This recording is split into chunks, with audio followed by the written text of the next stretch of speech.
Welcome back to another episode of Share Light with Dustie and JR. I'm obviously JR. And I'm Dustie. So, it's been a busy week. Very busy. Which is a little bit of a segue into our topic for this week. It is. We thought we would change it up a little bit because the last few episodes have been pretty heavy. We have gotten into some deep topics. And while a lot of parts of marriage can be heavy and deep, there's obviously things that we do that aren't. Yeah, I mean, I feel like majority of our marriages and our life is happy and upbeat and busy, and it's not always so heavy. So, we do want to touch on all aspects of marriage, all aspects of connection, all aspects of what we're doing to, move forward in life and achieve some of the goals that we have together and separate. And, just talk through what that looks like, how we stay connected on the same level, on the same page, even when we do have a million things going on, again, separately, together. We have two beautiful girls that we're trying to raise. We're obviously doing a podcast now, and we're starting to venture out to do some consulting and some other things on our own. Side gigs to just keep expanding, keep moving, and keep, spreading our message of being better a little bit every day. So, let's talk through it. I mean, this week was crazy hectic. Yeah, I feel like I haven't really had time. Normally we have time to be lazy or just sit and be together, do some of the little things like playing Fortnite or, and we just haven't. We've been busy with the business, but you have work, you have school. I'm trying to still take care of the house and the kids, and you're doing a little bit of side work. You're obviously doing a brunt of our engagement in content creation and trying to expand our brand in that way. I think I come home, I get done with homework, we eat, and we're both so dead tired that we lay in bed for about 10 minutes and pass out. So after our work, still continue to do some work with editing and creation and ideas. So, I mean, what do you think is key? We're lucky enough right now that we're doing a lot of our side stuff. It's a unified front, and we're really trying to lean on each other's skills and build something together. But it wasn't always that way.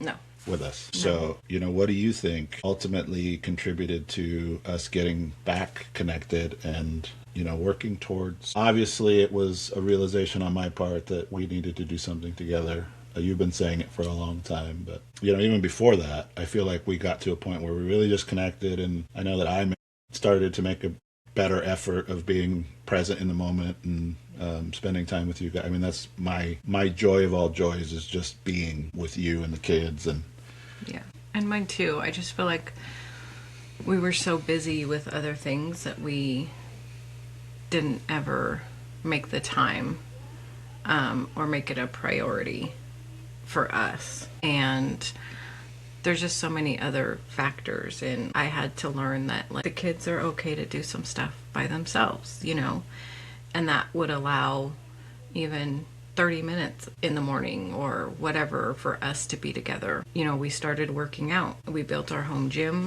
and we made that a priority. We get up early.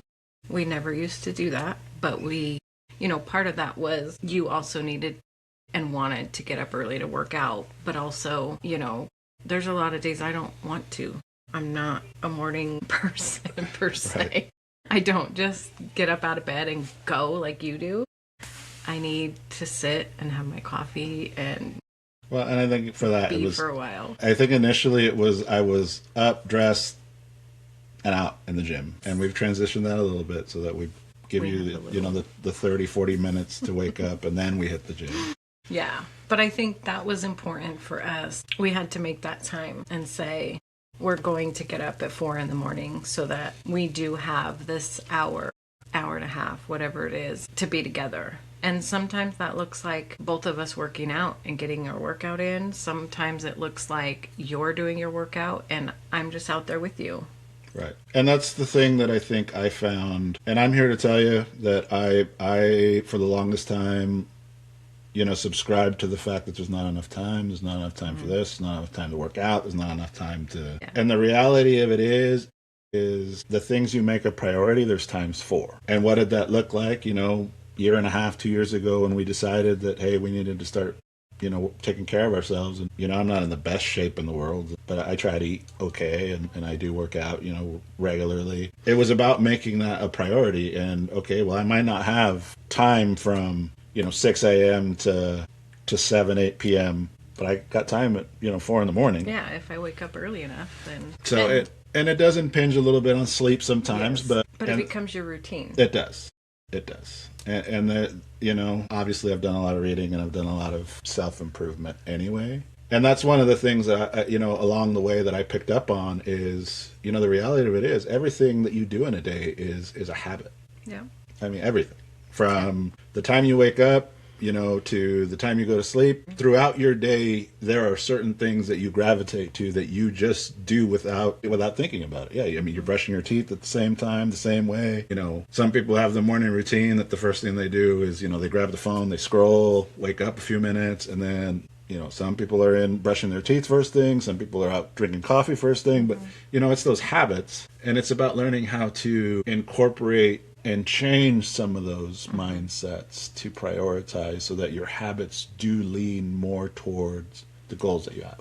Yes. And I feel like we've really tried to do that the last, especially year and a half. We've really just tried to incorporate little things into our day that we never have before. Right. And I think it also, I know the one thing that helped me the most is trying to find things that you also like to do. Being able to share some of our hobbies has been the way that we have really gotten closer and been able to stay connected. Because to your point, waking up at 4 in the morning sucks.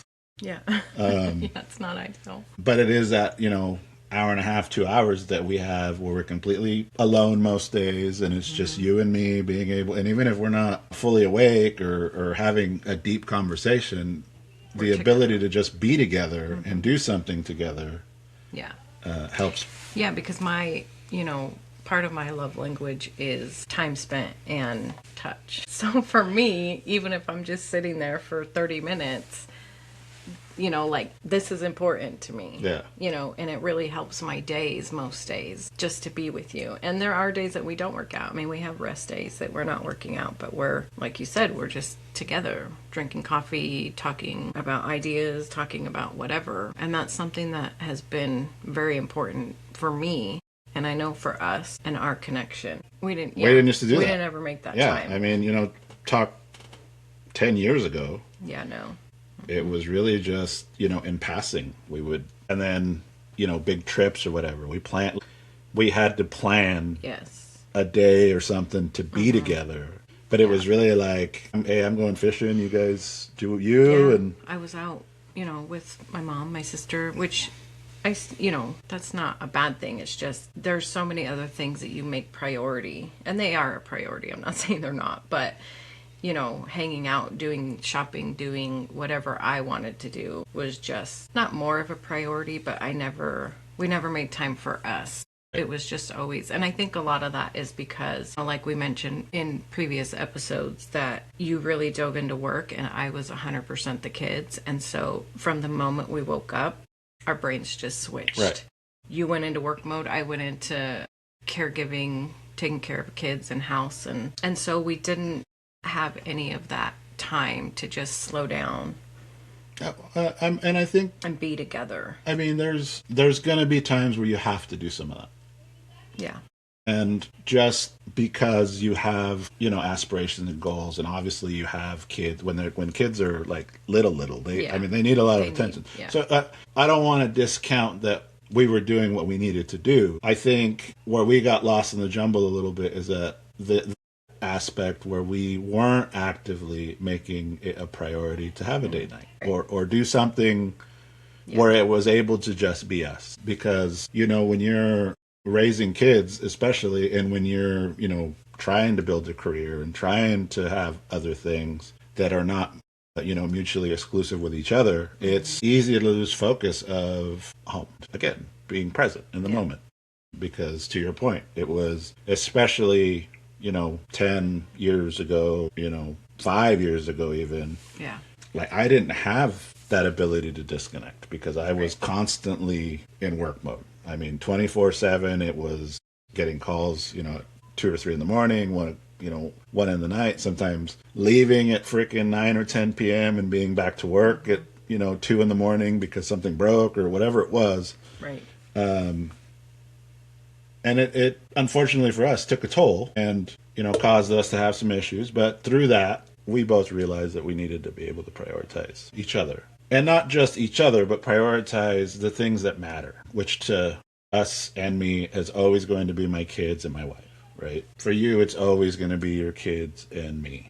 And not to say that, my dad and my brothers and sisters aren't a priority. Right. Or my family or... But, I have to be able to be in the moment with you guys. I see you every day. And and you're my best friend. Why would I not want to, right? So Right. it's being able to make time is a big one. And trying to keep the connection, but also finding those little things that you're able to do together that you both enjoy. Because for a long time, like, I don't want to go shopping with you. You know what I mean? Like, Well, for a long time, you didn't want to go really anywhere. Right. Like, because you worked so much and you were always out at work or whatever. I was always going everywhere by myself, and that has changed because now, like, I'm a passenger princess.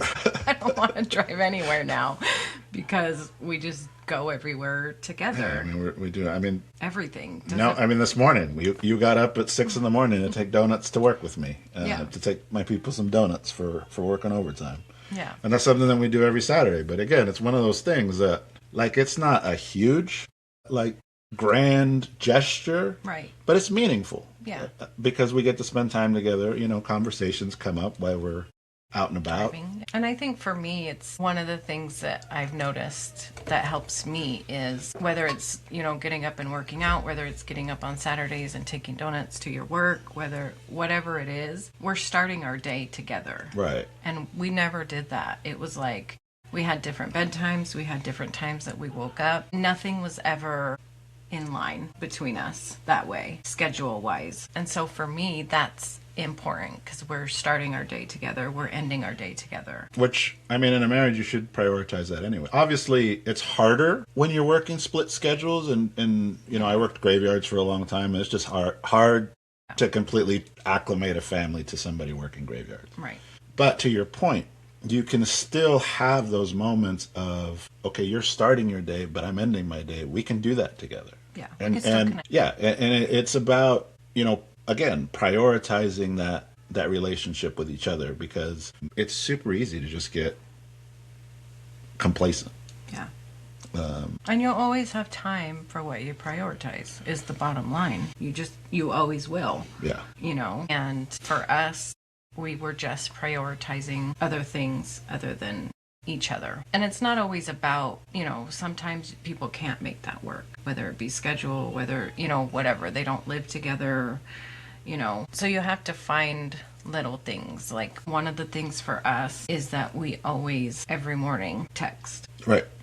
We text intentionally. We send each other, what would you call it? Basically a love note. Yeah, like for the just day. A little note for the day. Like, you're important to me and this is why, or this is why I love you. I mean, that I akin to sharing my light with you. Or Yeah. me sharing the reason your light isn't so impactful for me. Right. And that, I mean, I know it's beneficial for me to see the ones that you send me, but for me it's more about, like, if something happens to me today, you know how I feel. Yeah. And it's very intentional. yeah, it has to be, and I guess that's the biggest takeaway, right? Is that you have to be intentional about your marriage. It can't ever just be set on the back burner and just something that will just marinate. And I know a lot of marriages are that way, but you end up finding regret in those places a lot of the time. Yeah. And I feel like intention, it goes such a long ways. Because, I mean, what does it take? 30 seconds to type a text and send it? But that, I mean, it's not something that you have to really schedule time and take time away from something else to do. Yeah. But it's so intentional that it has such an impact, And so I think finding little things like that, or like this, my little sticky notes that I'm constantly leaving you about, I believe in you and your ability to overcome any challenge. I'm so proud of you.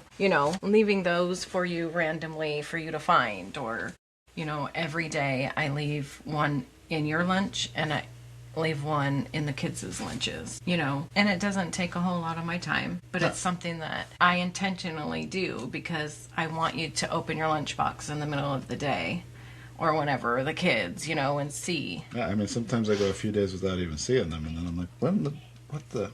And they'll be hidden, underneath my keyboard or something. Yeah, I think sometimes even when we go in on Saturdays, I'll go out onto the floor and you'll randomly leave stuff in my office, and I'll find it throughout the week, and I'm like, the heck? On your whiteboards. Yeah, so it really does. Regardless of how much of a tough guy I like to think I am, it really does warm my heart, right? So to get stuff like that, because everybody, I don't care how much people say they don't care, everybody wants to feel appreciated and valued and feel like somebody is thinking of them, right? And I know because I used to be that guy that, I don't care what anybody thinks, right? But you do. I mean, you can fight that sense of wanting to belong or wanting to be loved or call it what you want to call it, all you want, but and I've said this a million times, like, nobody gets through this life alone. And I think even if you think you don't want it, subconsciously you need it. Yeah. Like, everybody needs that, whether they know they need it or not. Well, and I mean, there's a lot of science behind that. I mean, you talk about, some of the oldest countries in the world and why people live for so long, and a lot of that has to do with social integration and having that community around them, and how they're just integrated into. It's not the food they eat, it's not the bad habits that they have, the exercise. It's the social integration that they have, and that's also unfortunately why you find, especially when you have two people that are connected so closely, when they get older, a partner passes. And within a couple months, couple weeks, the second partner will pass if there's nothing else that has them integrated into what's happening. Right. Which goes back to that intention. You have to be intentional about your marriage. You have to be intentional about things that you're doing throughout your day. Because to your point, if you make it a priority, you have time for it. Yeah. And if you're going to make it a priority, or it is a priority to you, why would you not want to be intentional about it? Right. You're taking that time to make it a priority. Be intentional about it. And I think that also goes for when you're just being together in the moment. Being intentional enough to, get off the phone for a few seconds and just enjoy the company that you're in. And I think that's a big one, is that because we do the doom scroll. Yeah. And it's really easy nowadays to just be locked in to your screen. And for everybody, I think at this point, even kids. And I legit the other day saw a girl walking across the street and looking at her phone and not even realizing that there's a car coming at her. Yeah. And I mean, luckily the guy was watching what he was doing, but yeah.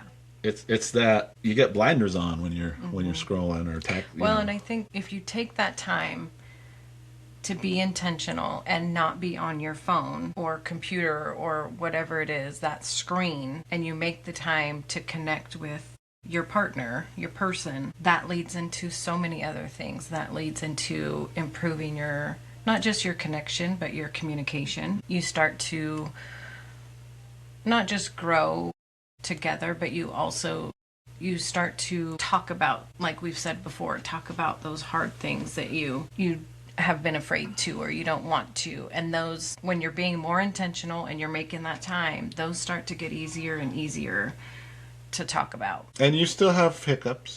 I mean, it's not all rainbows and kittens all the time. No. But that intention does makes you value the relationship enough that you want to be able to work through those conversations. You want to get to a place of understanding so that you both feel good about where you're at. It's that that nature of society right now. Everybody wants instant gratification. Everybody wants to just walk away when things get hard. And that, that's not marriage. I mean, it can be for some people, but it shouldn't be though. And it should be your goal to work on your marriage and make it what you want it to be. And that's the big one is, I mean, the two people in that relationship should be able to understand that they came into this, agreement with each other that, they're in love and but it's about growing a life together and it's about finding things that you're going to accomplish together. Because again, I think we've had a pretty good general understanding of what we wanted in life. Yeah. And then when we got to that point, because for us it was always kids, right? That was the big one. We want kids, we want to have a family. Oh, yeah. But then we got to that and it was like, okay, well, now what do we do? now what do I got to do to make sure like my kids are taken care of, and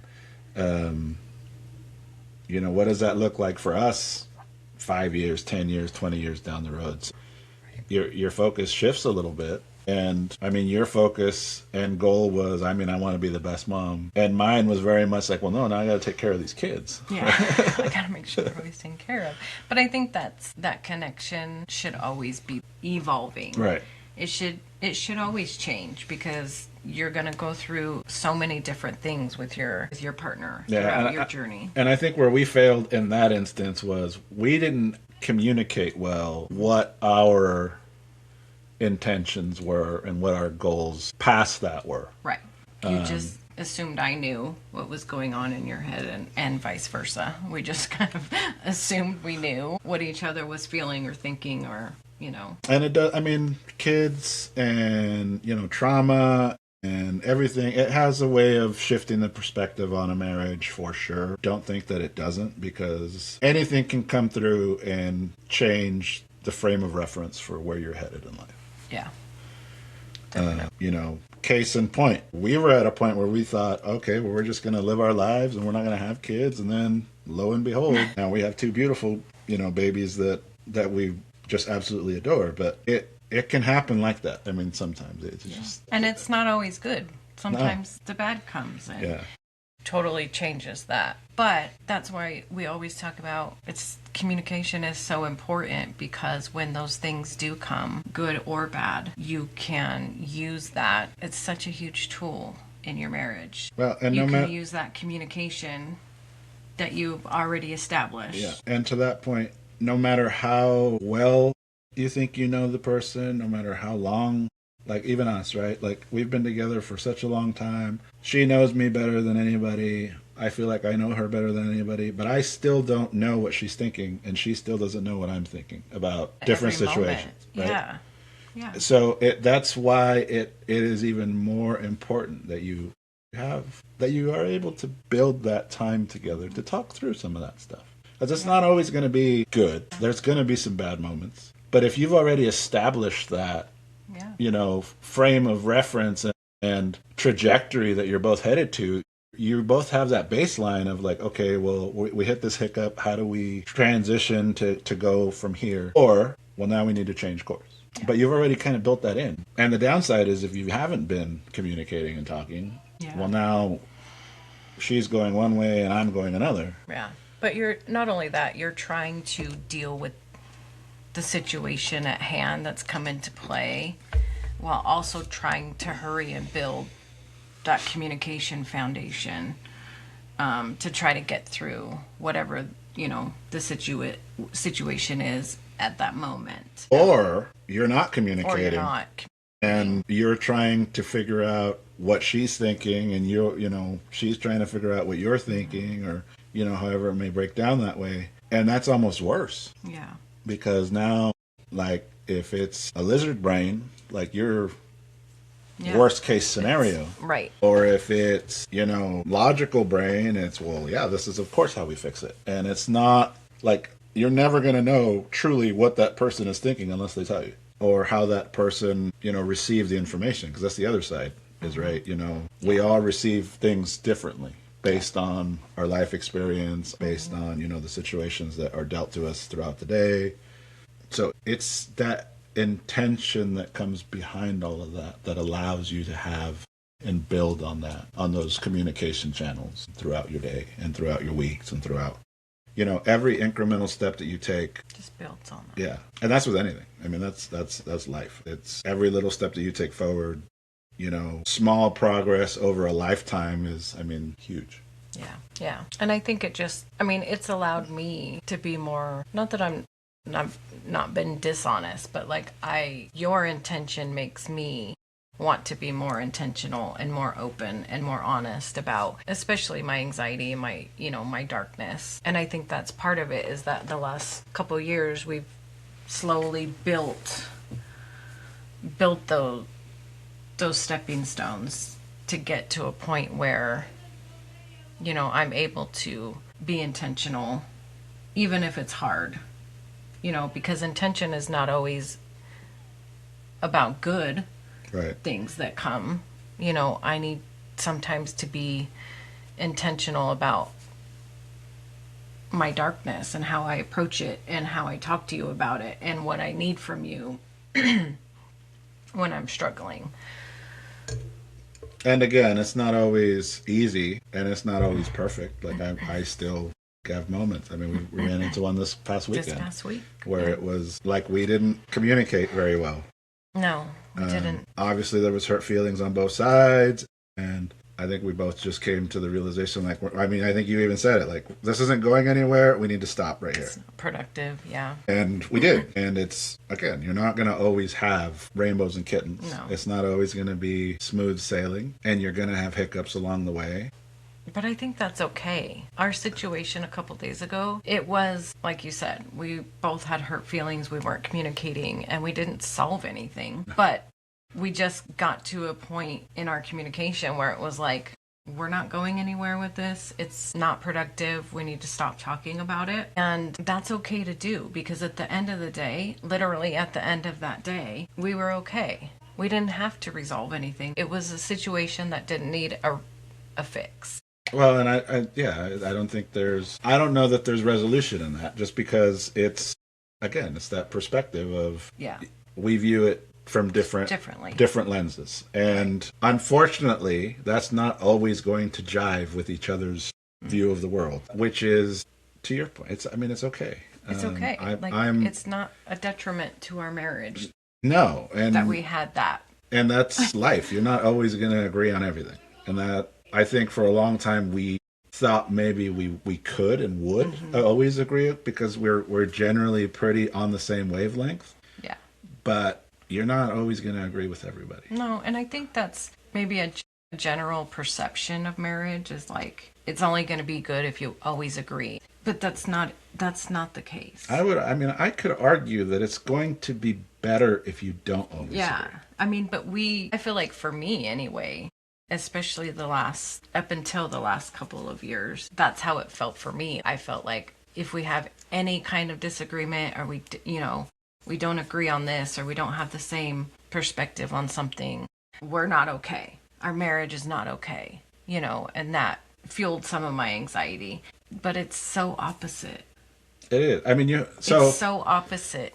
And I can see that now. So I have learned in leadership training and in leadership management that, and this can be applied to just life in general, is that there has to be some healthy conflict within groups, organizations, even our group of just you and I. There has to be a little bit of conflict, because through that conflict, that's where you start to develop some of those tools to face adversity, be able to resolve conflict, and it does bring about a different type of relationship.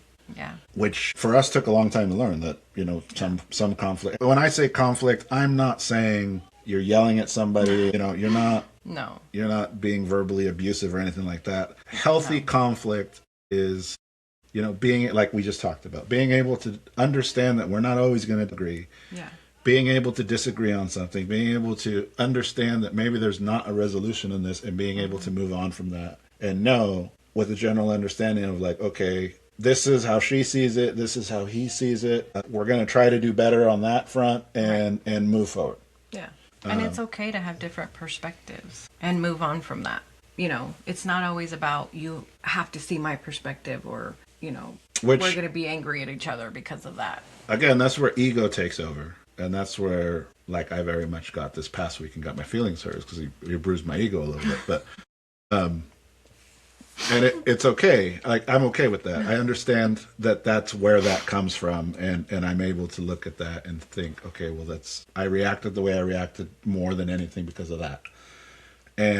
But that's what ego says, is that you have to understand me, and you're just not. I mean, it's impossible. It's impossible to fully understand anyone 100% of the time, because again, everybody has a different lens that they see the world through. And you want to get higher macro view about it. I mean, I think that's a lot of the disconnect in society. And when you start talking like politics and you start talking, global issues, you start talking some of those things, is that people have a hard time understanding that everybody is entitled to their view. Yeah, their own perspective. And their idea. And a lot of what we see in the world is people trying to make somebody understand their perspective. Yes. Because everybody thinks their own perspective is the right perspective. Right. Which I'm not going to get into politics. I don't subscribe to any of that. Everybody's entitled to what they want to believe, and whether that be religion, whether that be politics, whether that be what they want to believe. Obviously, there's some things that I think are morally not good, but again, that's my perspective and my view, and that's just a whole different tangent that I could get into. But again, when it comes to doing it really is the little things, I think, that you're able to do throughout your day to really just continue building that connection and continue. I am not kidding when I say that right now we have 1,000 separate things going on in our day, along with the 1,000 things that we have going on together. Yes. And luckily we have found that shared approach and shared goal that helps us connect even more. But even without that, I think there's a lot of things that we do and have been doing that you guys could adopt, throughout your day, just to make yourselves more intentional with your partner. Yeah, and that's really what it is. Not even just about you need to block out 3 hours of your day.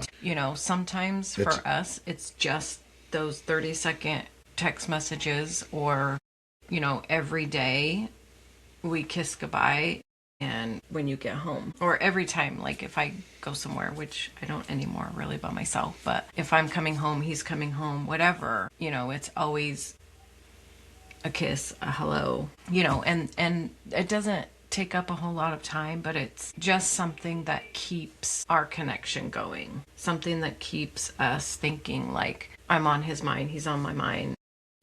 Even when you don't have the time to take away and spend with that person, make it a priority to be intentional. However you you're comfortable with, because obviously, my love language is completely different. Yeah. And I couldn't even tell you what it is. But I think a lot of it's probably time spent.